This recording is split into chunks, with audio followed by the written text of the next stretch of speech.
tinokuchingamidzai kuchechi yeChrist Embassy yepamhepo yatinoita muchishona.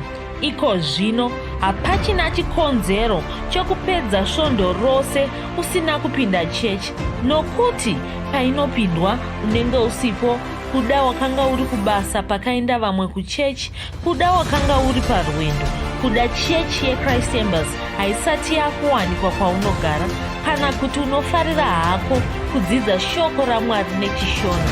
Ino ndiyo yave chechi yako. Chipinda tinamati. Haleluya.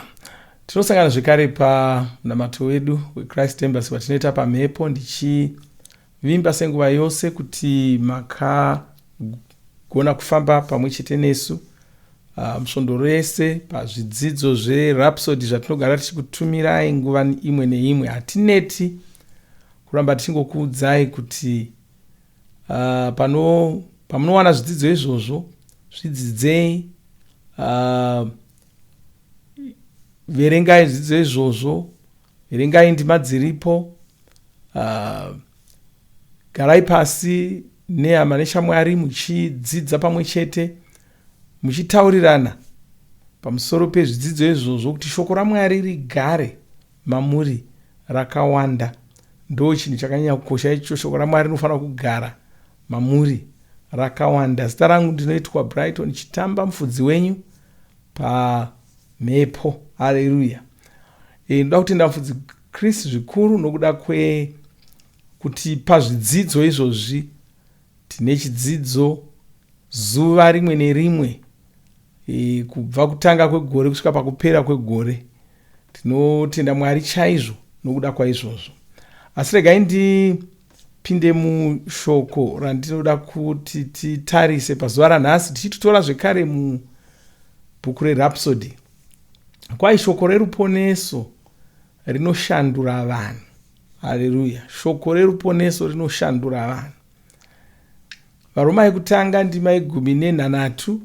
Kwanzi nokuti shoko iri handirityiri, ndinovimba naro, nokuti isimba rinoshandiswa naMwari, ndiro ravanoshandisa kuponesa vanhu. Vanoponeswa vacho ndevaya vanenge vari gamuchira, kutanga muJudha nekuvanhu vasiri vaJudha. Haleluya. Mufudzi Chris tsanangura kwanzi muponesi Jesu vane ruponeso rwavakatiunzira. Vanhu vangaziviswa nezveruponeso urwu, vangarugamuchira pachokwadi, upenyu hwevanhu ava hunozoshandurwa pachokwadi. Saka pangaita munhu ane upenyu hwakanyangara, munhu uyu angagamuchira ruponeso urwu, upenyu hwemunhu uyu hunozobva hwashanduka. Anozofanira hake kuramba achisuka pfungwa dzake, achibvisa mazano ekare, achiisa mazano eshoko raMwari. Tinotaridzwa chinhu chakakosha ipapa chokutanga, kuti kana munhu achinge agamuchira shoko raMwari, agamuchira shoko roruponeso, upenyu hwake hunenge hwashanduka.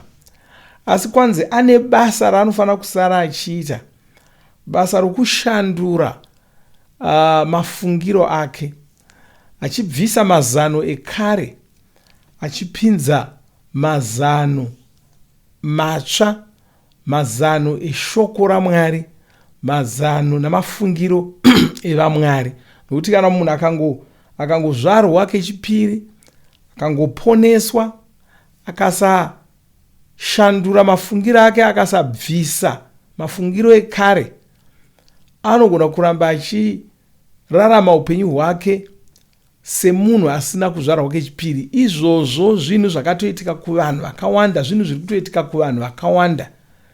Wakazvarwa kechipiri, wakaponeswa, asi haana kuzozvipa basa rokushandura mafungiro ake, haana kuzozvipa basa rokubvisa mafungiro ekare achipinza mafungiro matsva. Ndosaka munhu achiti kana achinge azvarwa kechipiri, haagumiri ipapo, anofanira kuchitanga kudzidza shoko raMwari. Ngaachipinda chikoro cheshoko raMwari. Haafaniri kushayikwa paminamato yesangano rake. Zvidzidzo zvatinoramba tichingokurudzirai izvi zvakaita sezverapsodi haachafaniri kuzvinzwira usimbe. Akufanira kuchidzidza zvidzidzo izvozvo, kudya shoko raMwari iroro. Zvakafanana mwana akangozvarwa akasapiwa zvokudya haana kwanoenda. Kungozvarwa kwega hakusiko kwakakwana. Apedza kuzvarwa anofanira kuchirerwa, anofanira kuchidzidza upenyu. Haleluya! Achidzidza upenyu nokuona, nokunzwa, nokuita zvinhu, upenyu hwake huchishanduka, achitanga kuona zvinhu nomazvo, ndokuti agona kurarama upenyu chaihwo. Kwa izvi ndizvo zvinoitikawo kumunhu anga ari mbavha. Haleluya! Kwai munhu uyu angagamuchira muponesi Jesu, upenyu hwake hunozobva hwashanduka. VaEfeso 4:24 inoti, uya aisimboba ngaachirega kuba, ngaadzidze kushanda nemaoko ake, achiita mabasa akanaka, kuti ave nechaanowana agone kupa vanoshayiwa. Kwai wanga achisiba ngaachiregera izvozvo. Haleluya!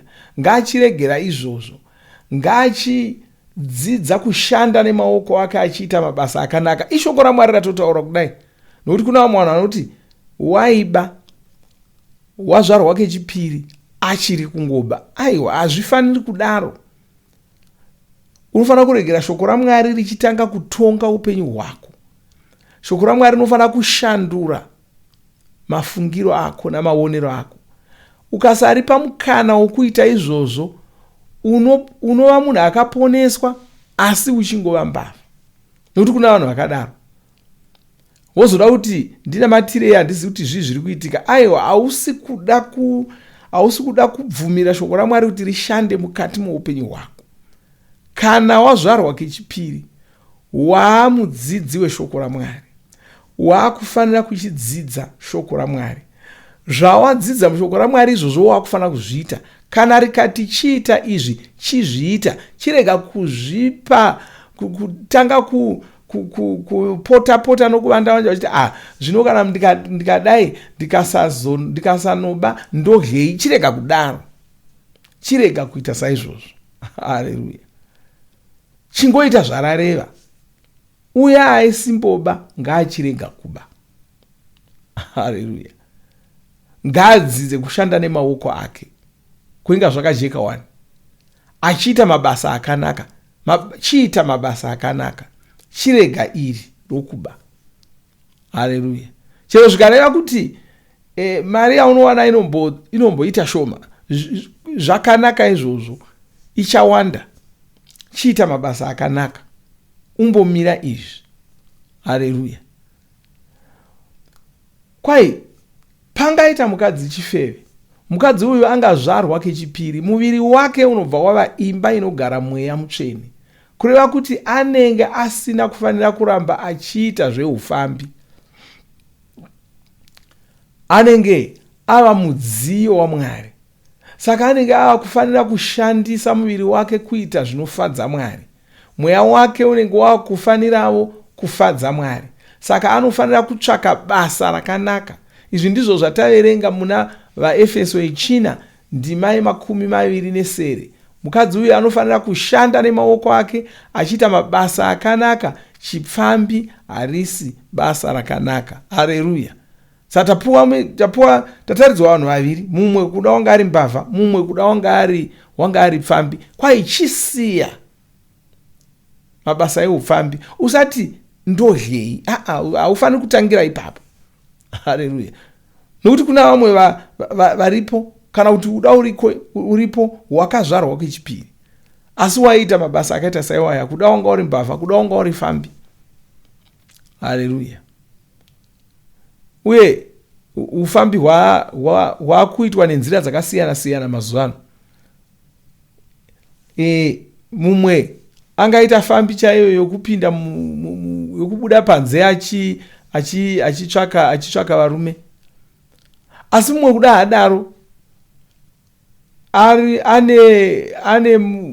ane vamwe baba vari kumubhadharira imba yokugara, achigara ipapo achibhadharirwa, achizviziva kuti munhu wandinaye uyu utoriwo nemhuri yake, asi achibhadharirwa, baba vaya vachipota vachiuya kwaari apo nepapo. Chitori chifambi ichocho. Haleluya. Chitori, nokuti haasi wako murume.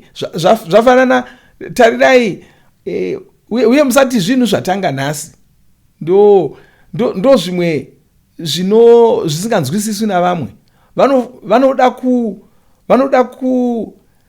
kuvanda nenyaya yekuti zvinhu zvashanduka. Nyika yanhasi yashanduka, haichisiri yasiyana nekare. Saka takumanikidzwa kuita zvimwe zvinhu takufanira kumanikidzwa kuita zvinhu zvatiri kuita nokuti zvinhu zvashanduka. Tingagorarama sei? Hapana chashanduka. Zvivi zvakagara zvichingori zvivi, kuba kwagara kuchingori kuba, chifambi chagara chingori chifambi. Tarirai mukadzi wakasangana naJesu patsime repaSamaria. Mukadzi uyu wanga ari muSamaria, Jesu vachida kuchererwa mvura, asi mukutaura kwavakanga vachiita nomukadzi anzi inda unodana murume, zvikanzi handina murume, zvikanzi ndanoda murume wako, zvikanzi handina murume. Jesu akati wareva chokwadi, nokuti wakaita varume vashanu asi waunaye izvozvi haasi wako. Haleluya. Waunaye izvozvi haasi wako. Wanga ane murume waiva naye, asi Jesu akataura zvikanzi waunaye zvino haasi wako. Hazvitombonidhi kuti Jesu vakuudze kuti waunaye haasi wako, iwe unotozviziva. Haleluya. Saka kwanzi chisiya mabasa iwayo, uchitsvaka rakanaka, tsvaka basa rakanaka. Tenga zvinhu uchizvitengesa. Enda unovhura musika wako. Enda unorima navamwe, usati kurima hakuna mari. Kuna vari kutowana mari nako. Famba uchichenesa dzimba dzevanhu vachikubhadhara. Tsvaka zvinhu zvokuita. Uye sokutaura kwandaita, mari yaunowana inogona kumboita shoma, nokuti kuda wanga une murume akakutengera motikari, anokugarisa muimba yakanaka inodhura. Saka unenge wakushaya kuti zvino ndikabva kuno ndonosvika ndonogara kumwe kumachonyonyo kusingaiti. Zvitori nani uende ikoko kuti ukwane mushoko raMwari. Haleluya. Ukwane mushoko, nokuti ruponeso rwako runoshaya basa kana ukati iwe wazvarwa kechipiri asi unoramba uchingoita zvinhu zvekare, hausi kusiyana noupenyu hwekare. Kwaye vanhu vose ava vanofanira kurangaridzwa zvakaitika muupenyu hwavo. Saka tofanira kuudza zvakaitika muupenyu hwako. Upenyu hwako hwakashanduka, waamumwari, wasiyana nevanhu venyika ino. Haleluya. Kwaye izvi zvinhu zvakaitika kwavari pavakapa upenyu hwavo kuna muponeso. Ivo vakasukwa, vakaereswa, vakaruramiswa. Izvi zvakaitika nokuti vava kuzikanwa nezita raIshe Jesu. Mweya Mutsvene ndivo vakavasuka kudero. Izvi ndizvo zvatinoona mutsamba yokutanga kuvaKorinde 3:11. Haleluya. Waamumwari, waamunhu werudzi rwevaMwari, waakumunhu anoera, wamiririra Jesu panyika pano. Chirega kuita zvinhu zvinoshoresa zita raJesu iroro. Chirega kuita zvinhu zvisingaenderani neunhu hwawava. Kwaye muviri wako yava imba inogara Mwari. Haleluya. Hazvichagoni kuti urambe uchiba saizvozvo, kana uchiita zveupfambi, kana kuti uchidhakwa. Hazvichagoni kuti urambe uchidaro. Muviri wako yava imba inogara Mwari. Bhaibheri rinotitaurira kuti musadhakwa nedoro, asi garai muchizvizadza Mweya Mutsvene. Garai makadhakwa naMweya Mutsvene. Kana wakudhakwa iko zvino wakufanira kudhakwa naMweya Mutsvene. Haleluya. Ndo wakufanira kudhaka. ndowafanira kugara uchizadza mauri. Gamuchira zvawava, nzwisisa zvawava. Kwanzi kana munhu muna muponesi Jesu yava imwevo mhuka itsva, zvakare zvapfuura, zvakare hazvichisipo, zvavapo zvose zvava zvitsva, waamunhu mutsva. Haleluya. Zvinhu zvisingaenderani neshoko raMwari hazvichagoni kuti urambe wakati sikasika nazvo. Uchingoti sikasika nazvo nokuda kwokuti uri kuda mari kana kuti kuda zvakati kana hazvichaiti. Haleluya. Kumwe kushanduka kunogona kuita sekunorwadza, asi gamuchira marwadzo iwayo. Zvinopera, unopayambuka, Mwari vanokubetsera. Ndo kubetserwa kana Mwari kwacho, ndo nyasha dzacho dzauri kutsvaka, dzaunofanira kuva nadzo. Haleluya. Amen. Kwai ndiko kusaka tifanira kuparidza ruponeso nomazvo. Izvozvo ndizvo zvinozobudisa vanhu murima vachipinda muchiedza, vachizorarama murusungunuko rwevanakomana vaMwari. Upenyu hwavo hunozovashandukira. Vanhu ava vanofanira kugara vachirangaridzwa izvi, vachidzidziswa, vachikurudzirwa kudzidza shoko raMwari, vachiteerera kudzidziso dzeshoko raMwari, idzo dzidziso dziya dzinovapa mazano aMwari, dzinodzidzisa mweya yavo, dzichivabatsira kunzwisisa kururama pamwe neupenyu hwavo hwevaMwari. Haleluya. Saka nzwisisa upenyu hwako hwaMwari, nzwisisa kuti washanduka rudzi, nzwisisa kuti muviri wako yava imba inogara Mwari, waamunhu anorema, waamunhu anoremekedzwa, waamunhu asiyana navanhu venyika ino. Haleluya. Ukasanzwisisa kuti wakashanduka saizvozvo, ndo paunozongorarama sezvinonzi wafanana navamwe vanhu vese vese. Matauriro ako ngaachishanduka, chirega kuramba kuda waimbotuka vanhu, uchivenga vanhu, uchiita zvose izvozvo. Washanduka rudzi, wamunhu werudzi rwevaMwari. Haleluya. Shanda uchishandisa shoko raMwari, uchigadzirisa upenyu hwako.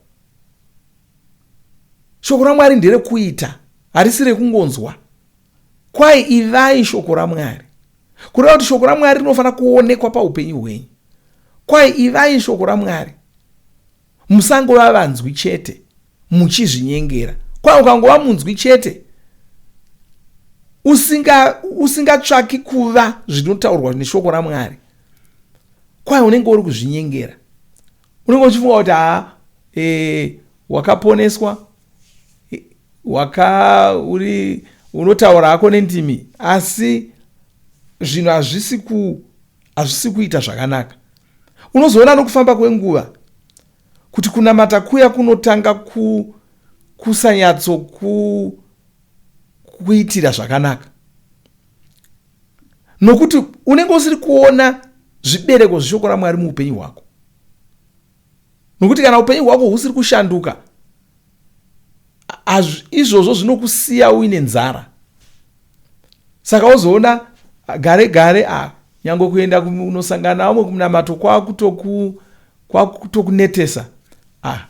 Gare wakutoona kutoti wakutonzwira kuverenga shoko raMwari usimbe, wakutodii, hapachina manyawa waisiva nawaya okudzidza shoko raMwari. Asi kana uchirega shoko raMwari richikushandura, hazvina basa kuti wana makore mangani uchinamata. Shoko raMwari richine chimwe charinofanira kushandura mauri. Hazvina basa kuti wana makore mangani, hazvina basa kuti wanomukurumbira wakaita sei wokunamata nokuparidza nokuita zvese. Asi shoko raMwari rinoramba rine zvarinofanira kushandura mauri. Chingava chinhu chidoko doko, angava matauriro, dzingava tsika dzako, angava maonero. Zvimwe zvacho unotozviona nokufamba kwenguva, washandura izvo, wabvisa zvimwe zvikuru. Zvimwe zvacho zvingava zvinhu zvingatoonekwi navanhu, zvinotongoonekwa newe, vanhu vachitofunga kuti iwewe ndiwe kamumwari chaiye wakashanduka zvakakwana, asi iwe pachako unozviona, mweya mutsvene vanokutaridza vega kuti ichi hachiiti, ichi hachiiti, ichi hachiiti. Haleluya. Kuti mutevedzere munamato uyu mumashure mangu, iti Baba vandinoda, ndinokutendai.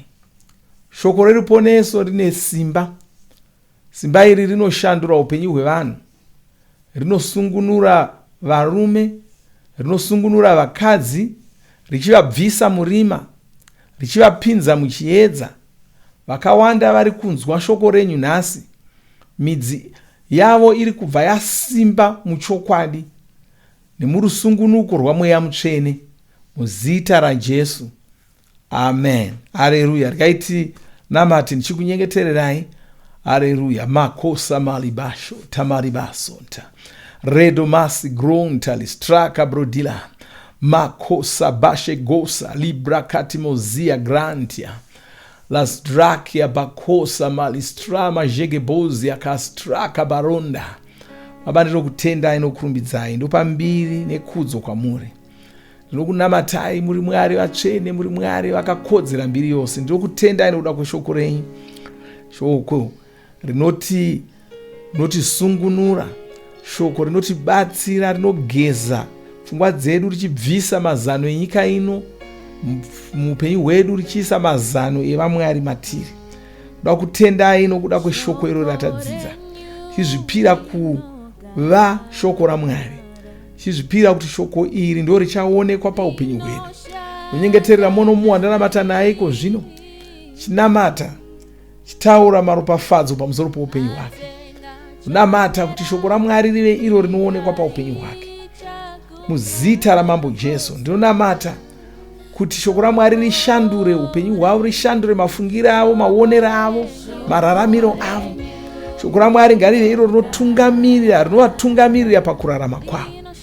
Chinyengeterera vose vari kunetseka kukuita shoko irori, zvinovarerukira. Mweya mutsvene vanovabetsera, zvichivarerukira kuita shoko irori, vachiona nokunzwisisa kuti shoko iri riripo, kuti variite, varirarame, rionekwe paupenyu hwavo, vachisiya mabasa asina kunaka.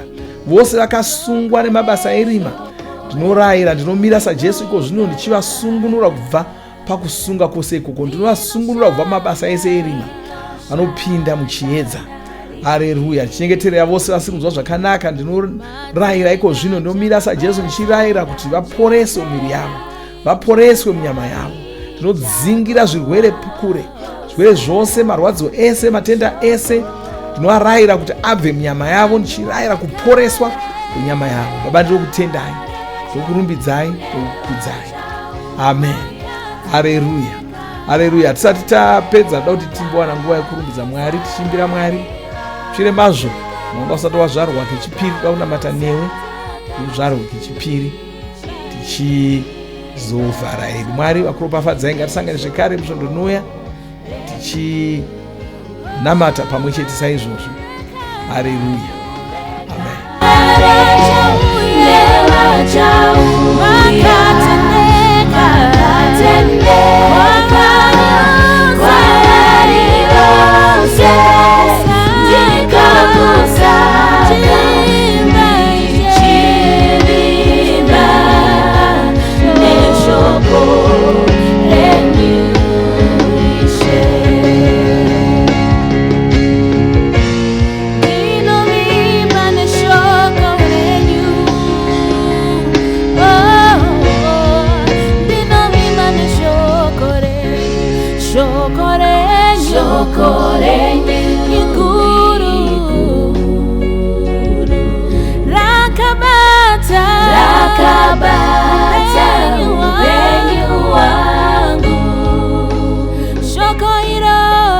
Shoko irori rinomba upenyu wangu, ndiro zose zangu.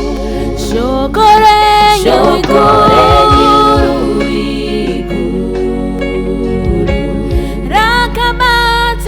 rakabata upenyu wangu. Shoko irori rinomba upenyu wangu ndiro zvose zvangu vanhu vekare nevachauya vakatendeka kwavari vose ndikakusaka ndichivimba neshoko renyu Ishe. Vanhu vekare nevachauya vakatendeka kwavari vose ndikakusaka ndichivimba neshoko renyu Ishe. Shoko renyu haripikiswe, harina ungaramba. Shoko renyu rinovimbika, rinoshanda. Shoko renyu haripikiswe, harina ungaramba. Shoko renyu rinovimbika, rinoshanda. Shoko renyu haripikiswe, harina ungaramba. Shoko renyu rinovimbika, rinoshanda. Shoko renyu haripikiswe, harina ungaramba. Shoko renyu rinovimbika, rinoshanda. Shoko renyu haripikiswe, harina ungaramba. Shoko renyu rinovimbika, rinoshanda. Shoko renyu haripikiswe, harina ungaramba. Shoko renyu rinovimbika, rinoshanda. Vekare nevachauya vakatendeka kwavari vose ndikakusaka ndichivimba neshoko renyu Ishe.